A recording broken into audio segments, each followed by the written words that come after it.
Hello, everybody. It's me, Ross, and welcome to a new series. This is KOA 5, where we list the best of Ipswich Town. And today, for the first episode, I'm joined by Darren as we rank the top 5 Ipswich Town goalkeepers. I'm going to let Darren take it away to bring out the ground rules. What are they, Dazza? Right, thanks, Ross. Okay, so what we are going to do is we'll look at the top 5 goalkeepers that have appeared in my lifetime. So this is just sort of my opinion. Goalkeeper position has always been a big focus for me, as something I did, as a kid and played in goal hundreds of games. So I've always paid close attention to the goalkeepers. I'm a firm believer that no team wins anything unless you've got a good goalkeeper. I think Brian Clough made that statement lots of times, that your goalkeeper and your striker are the two main, most important players. So, and I totally agree with that. And some goalkeepers are good, technically, dominant, their presence, their size. So we'll be sort of considering all of those, and then we'll sort of go through what's my top 5 goalkeepers.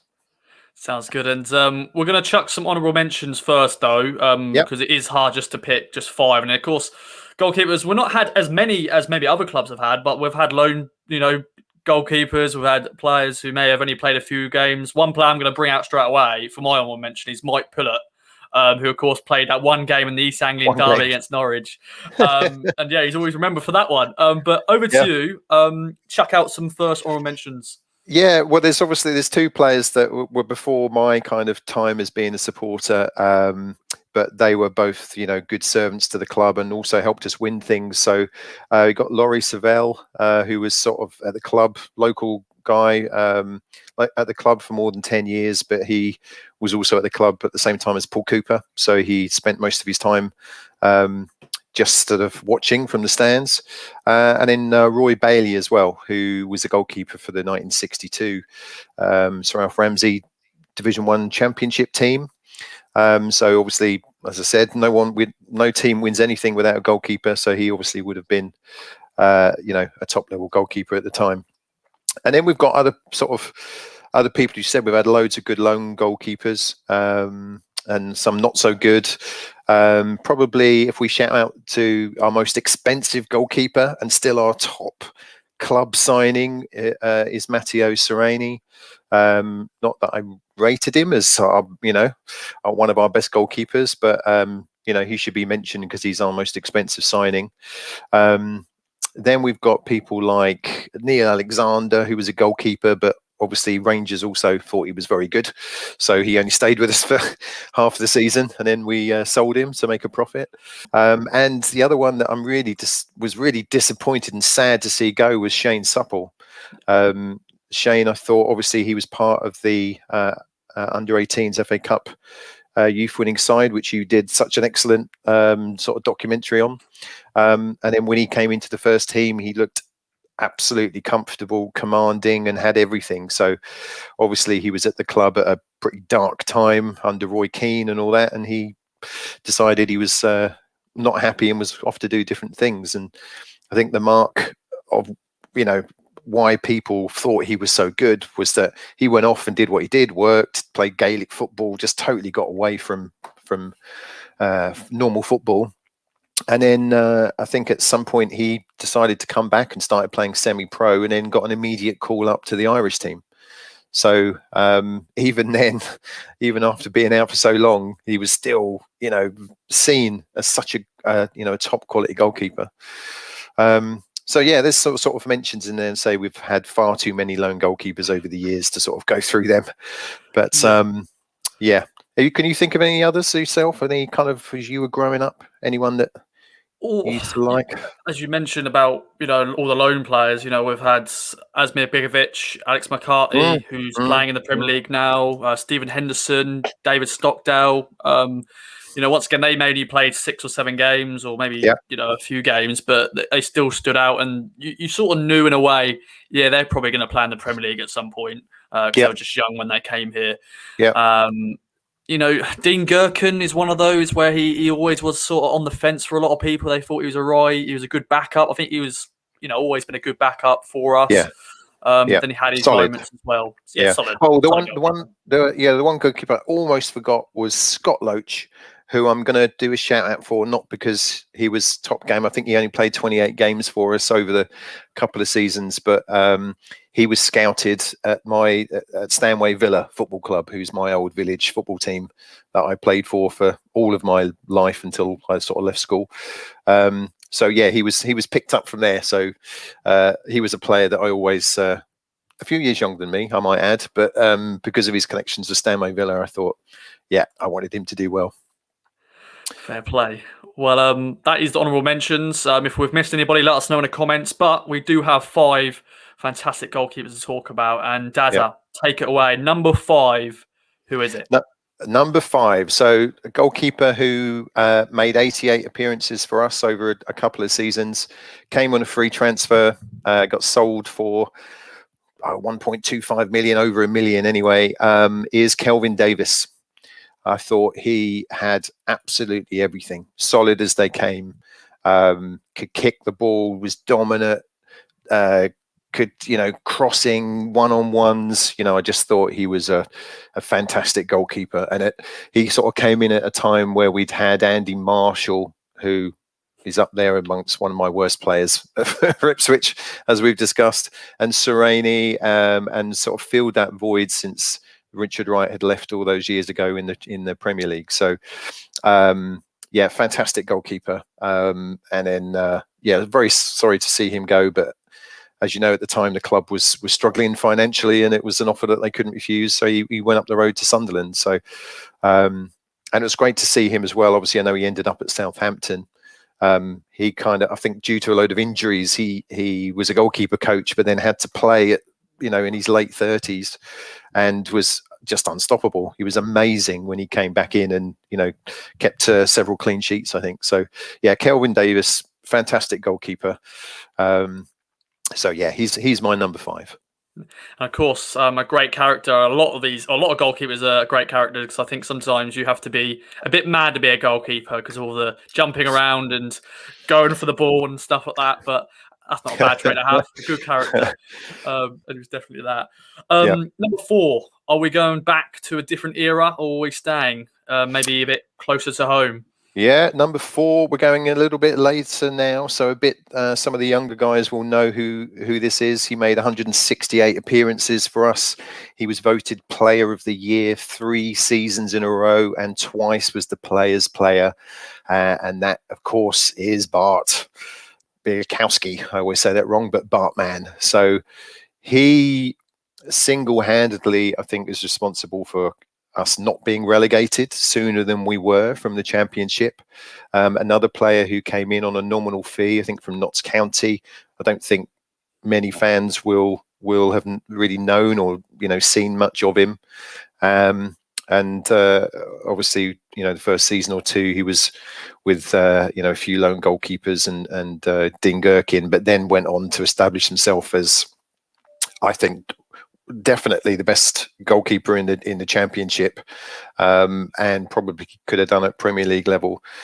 The thing with Bart, I mean, he had his weaknesses. He was very quiet. If you're ever at a game, he's wasn't ever really the greatest shouter, and crossing, he wasn't really great at crosses. I wouldn't say that was his best, but the saves that he could make. The one thing that I think a lot of goalkeepers have is like a Jedi Force-like reactions. Sometimes goalkeepers will make saves that are totally subconscious. They are reacting and they're moving before the shot has gone off. And Bart made some unbelievable saves that just kept us in games, won us points, won us matches.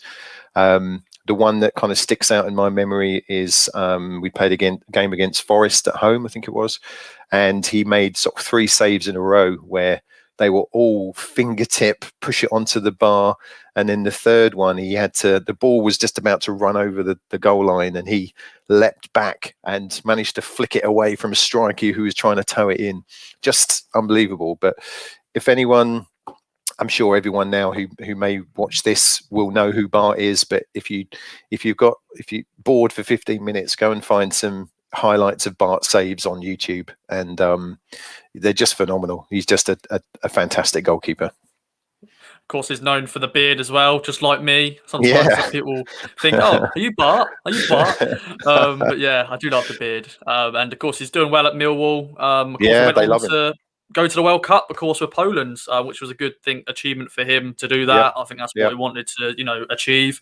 So good on Bart, and definitely for maybe the current generations of Town fans. He's probably definitely up there as maybe in their top 5 players of all time, because in the last decade we've not had many great players. No. But we'll move on to number 3. Once again, I know it's been hard to choose probably which all of these will go in, but who's number 3 for you? All right, so number 3, we're going to go back a little bit into sort of the 90s, and a very tall and also very, very handsome hunk of a man, dispelling the myth. I mean, normally the pretty boys are all up front, and then as you go through midfield, defence and goalkeeper, the level of attractiveness normally drops. But he totally shunned that. So it's the big 6'5" Canadian that is Craig Forrest. So he was also playing during an era where the kits were sensational. The colours, the goalkeeper tops at the time suddenly, became, I don't know if they were trying to do some sort of hypnotic thing to put the strikers off, but yeah, the kits that he wore, he was a fan of wearing tracksuit bottoms when it was a bit cold. But yeah, as a goalkeeper, obviously he helped us get promoted to the Premier League in '92 when we won the Division 2 title.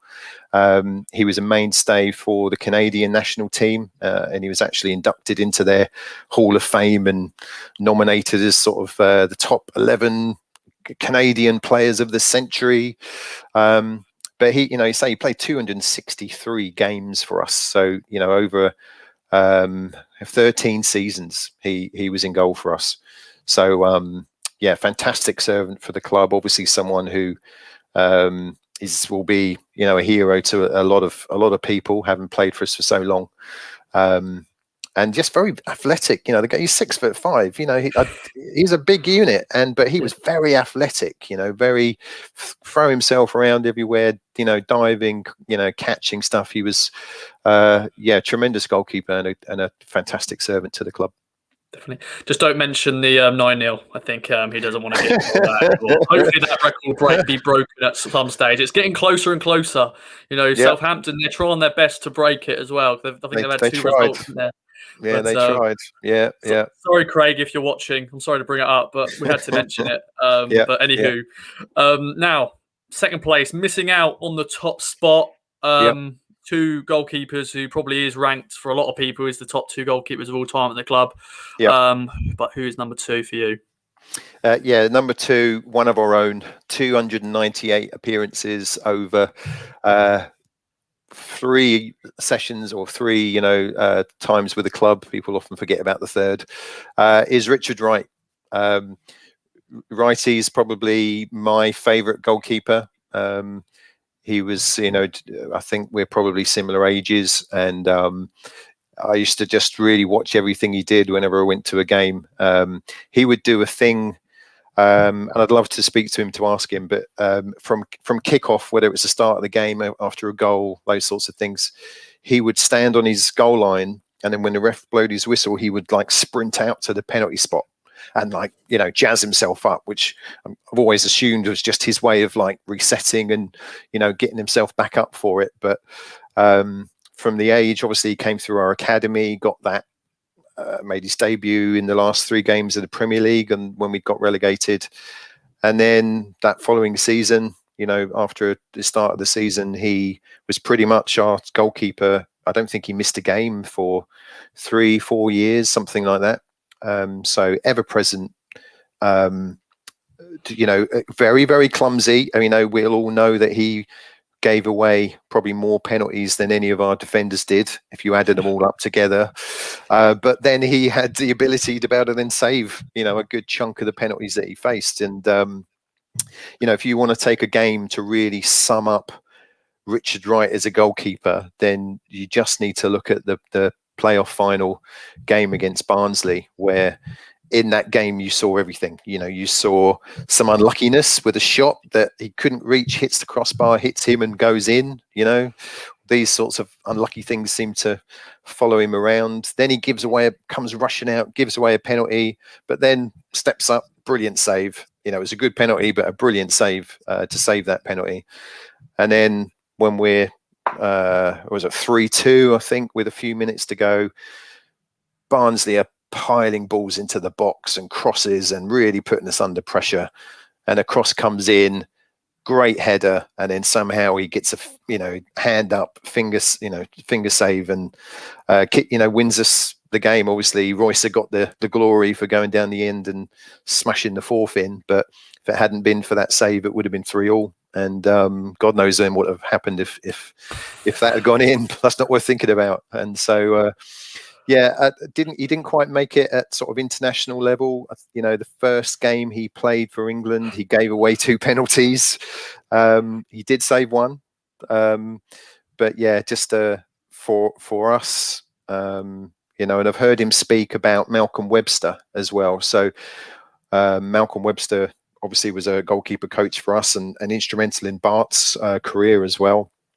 And Richard Wright has also come out and said that Malcolm Webster was absolutely huge for him in just controlling the mental side of being a goalkeeper and, not getting too down on yourself, because when a goalkeeper makes mistakes, it's normally a goal. And so it's massively highlighted. And when Richard moved on to Arsenal in that move that we'd all wish he hadn't made, he obviously didn't have Malcolm, and then the same thing at Everton. So he himself said that, outside of the pitch and away from the game in training things, because he didn't have Malcolm Webster there, he was never quite the same goalkeeper. So, but for us, say, I loved him. Brilliant goalkeeper. So yeah, he's my number 2. Yeah. For me, it was good to see him come back, for his second spell. As you said, the first spell was very forgotten because I think he played 1 game and that was it. But it was nice to see him come back. Yeah. And, for maybe the fans who missed that, the glory, the 2000 season and in that Premier League season. Yeah. At least, fans are watching. Yeah, and that's a good point. I forgot to mention that 2008-09 season, he played in every single game and was voted Fans Player of the Year. So probably more influence because he was one of our own, and it's good to have him back. But after a few rusty games, in the start of the season, the rest of the time he was fantastic. So a class act.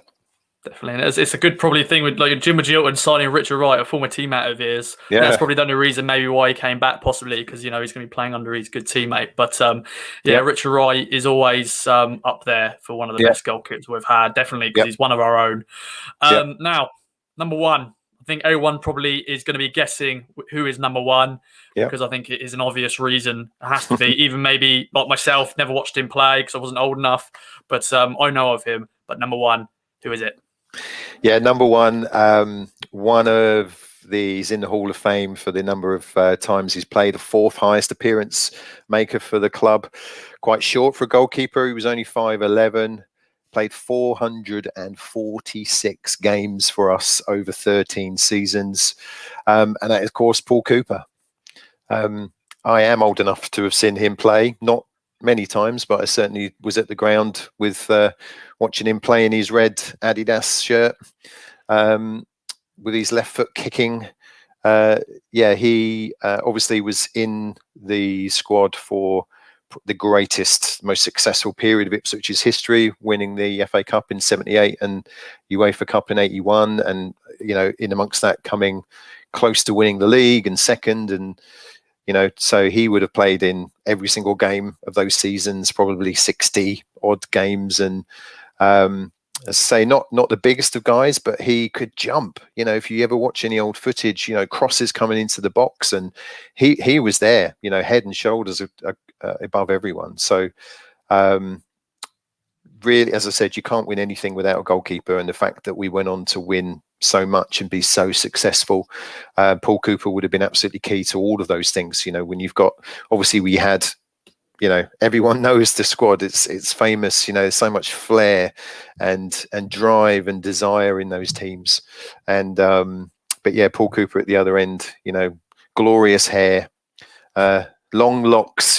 Just fantastic. I mean, the one thing that he probably might be bitter or disappointed about from his career is that he was never capped for England, which is crazy. But unfortunately for him, he was playing while Ray Clements and Peter Shilton were at their prime as well. So he didn't quite make it as an England goalkeeper. I think he was the only player in that squad that wasn't a full international. But he will be. I don't think there'll be another goalkeeper that beats his records. Certainly for appearances, and whether, who knows, game changer might come in and we might have another goalkeeper who is in the squad when we win the UEFA Cup and the FA Cup. That would be glorious, of course. But one thing I haven't mentioned, the big thing that he was probably one of his biggest qualities was saving penalties. He was freakishly good at penalties.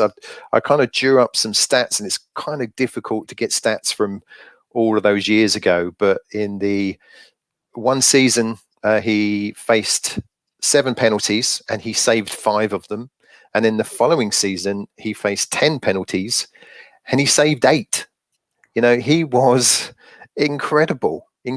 So he used to, in those days as well, the goalkeeper couldn't move at all. They had to plant their feet, and then they weren't allowed to move until the striker had hit the ball. But he used to do things standing on his line and waving his hands and leaning to one side and standing to one side of the goal just to get in the head of the guy taking the spot kick. And probably when they faced him, they knew he was good at saving penalties, and so that probably sussed them out a bit. But fantastic goalkeeper. My number one. Yeah, and I think the 5 that you mentioned are all been value for money, because not many of them we've spent loads of money. I just looked up Paul Cooper. He originally signed on loan from Birmingham, and then I think we signed him for 23 grand. Right. Money was different back in the 70s and 80s, but Yep. that is not bad value for money for a goalkeeper who Birmingham went, yeah, you can have him, and then he went on to do what he did at the club. He is an all-time great at the club, and I think it's hard to beat. It's hard to beat his records. Yeah, that'll be very difficult. But who knows? That's all hope. That's all hope. That's look to the future, and maybe someone will have a better record than him one day. Wait and see. Well, Dazza, it's been a pleasure. A fantastic list of goalkeepers there. Thank you, everybody, for watching. Let us know in the comments down below your top 5 list. Any other goalkeepers that we may have forgot to put in the honourable mentions? I'm sure there's maybe 1 or 2 other goalkeepers who, maybe Fred Barber, who wear the mask. I think he played 1 game and he wear the mask. That's a nice little shout out there. But anywho, I've been Ross, and we'll see you in the next episode of KOA 5.